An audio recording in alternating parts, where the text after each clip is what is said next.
à tous et bienvenue sur la chaîne du temps libre. Moi c'est Anso et aujourd'hui on se retrouve pour une nouvelle vidéo pour parler livres. Donc je vais vous parler de Mon ex, sa copine, mon faux mec et moi de Juliette Bond, publiée aux éditions Harlequin. C'est donc une romance de Noël que j'ai lue au mois de décembre. Voilà, j'ai du retard comme je vous l'ai dit. Pourquoi ce choix? Parce que écoutez, ma belle-sœur et moi on aime bien l'ambiance de Noël, la magie de Noël, c'était trop bien quoi, on adore. Et on s'est dit, écoute, au mois de décembre, on a qu'à se lire une petite romance de Noël, et c'est vrai que Juliette Bond, c'est a priori une valeur sûre. En tout cas, c'est l'avis collectif. Et je vous avoue que du coup, j'ai eu très envie de la découvrir et de voir si j'adhérais à cet avis. Évidemment, c'est le cas. Aucune surprise. Alors, on va suivre Chloé. Entre-temps, vous imaginez bien que les prénoms sont un peu sortis de mon esprit. Chloé qui travaille dans une agence de voyage et qui est assez spéciale, la chère Chloé. Je pense que je peux assez la comparer à l'accro du shopping. Elle est maladroite, elle est très rigolote, très légère, elle prend un peu son job à la légère aussi, donc elle n'est pas forcément très très douée, et après elle se demande pourquoi elle peut pas aller elle dans des chalets, des hôtels de luxe pour donner son avis dessus pour son travail. Et finalement, du coup, le patron dit ah Chloé, ce mois-ci, tu es l'employé du mois, entre guillemets. Tu vas pouvoir découvrir un chalet à la montagne en France. Ouais. Sauf que du coup, elle voulait pas du tout partir en France, en fait. Elle voulait partir à Tahiti, aux Bahamas, destination de luxe, quoi. Donc le petit chalet en France, dans la montagne, en plein hiver, comment vous dire que ça la fait pas rêver. Elle va encore plus déchanter quand elle va arriver dans le petit chalet. Enfin, le petit chalet, non, elle va arriver dans un grand chalet qui est quand même luxueux. Elle va se dire, bon, ok, autant pour moi, j'ai un peu jugé trop vite, je vais kiffer ce séjour. Oui, sauf qu'en fait, c'est pas celui-là. Parce qu'il y en a un autre, un plus petit, un peu plus miteux, qui ont des noms, du coup les deux ont des noms similaires. Et c'est pas le luxueux, c'est le petit miteux en fait dans lequel elle va loger. Donc c'est pas top top. Et il faut savoir que Chloé s'est séparée de son ex, Valentin je crois. Non, c'est pas écrit derrière. Valentin il me semble, vraiment. Si c'est pas le bon prénom, vous m'excuserez. Et elle a du mal à vivre cette séparation parce que c'est un peu son grand amour pour elle. Mais il l'a accessoirement trompée et il est en couple avec la meuf avec laquelle il l'a trompée. Mais elle persiste. Et du coup, malencontreusement, il va s'avérer que Valentin et sa copine, qui est en fait sa fiancée, séjournent dans le chalet luxueux juste à côté, et elle va les croiser et ça va donner lieu à des situations rocambolesques. Et évidemment, comme le titre l'indique, elle va rencontrer un mec, elle va faire croire à Valentin et sa chérie que ce mec, c'est le sien, qu'elle est en couple avec. Et évidemment, non. Surtout que elle s'entend pas forcément super bien avec le mec en question. Donc voilà, il va se passer pas mal de choses. Petite romance de Noël, je pense que vous avez déjà le scénario en tête, vous savez déjà comment ça va se terminer. Ok, soit. Malgré tout, l'écriture est super agréable, super fluide.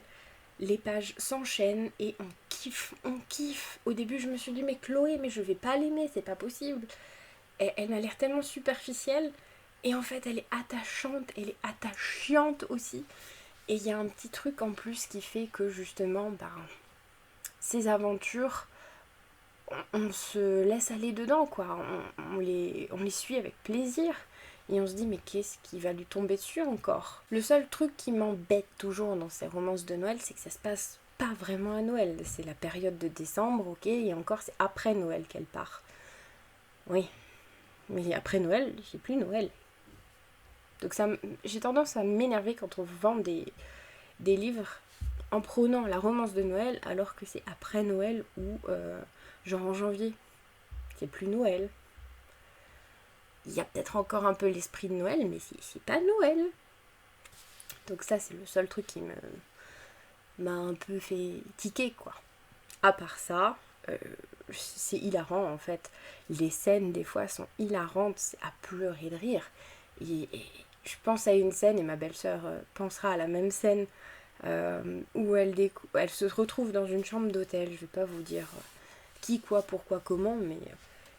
Et c'est une chambre du grand chalet, là, du chalet de luxe. Elle découvre tout ça. C'est pas du tout sa chambre, hein, mais bon.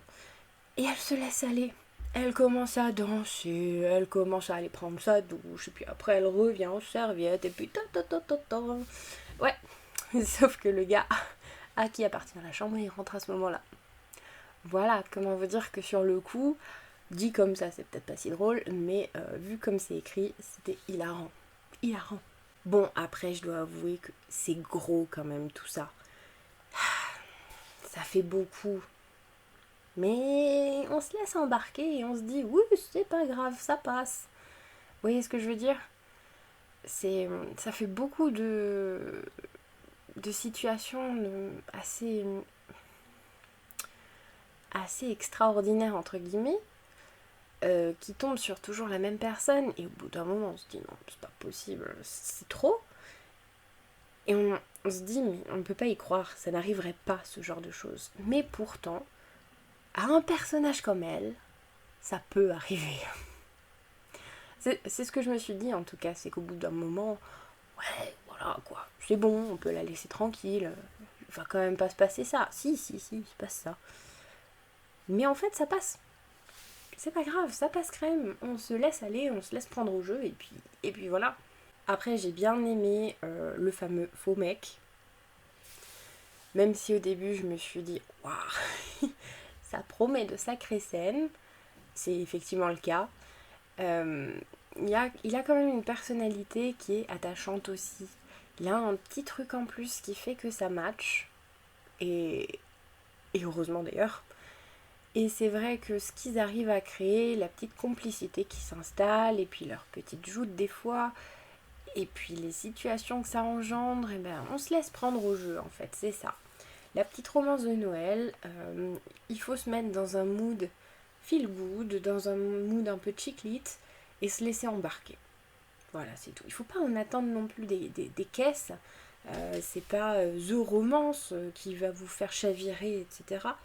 Mais on passe quand même un super moment et c'est vrai que j'ai bien rigolé. Voilà, c'est ce qu'il faut en retenir. On rigole bien, on se détend. Et aux périodes de Noël, même si ça se passe pas tout à fait à Noël, ça fait du bien. Voilà, faut dire ce qui est. Sur ce, ma petite vidéo est terminée. Je vous remercie de l'avoir regardée et je vous dis à bientôt pour une prochaine vidéo. Bye!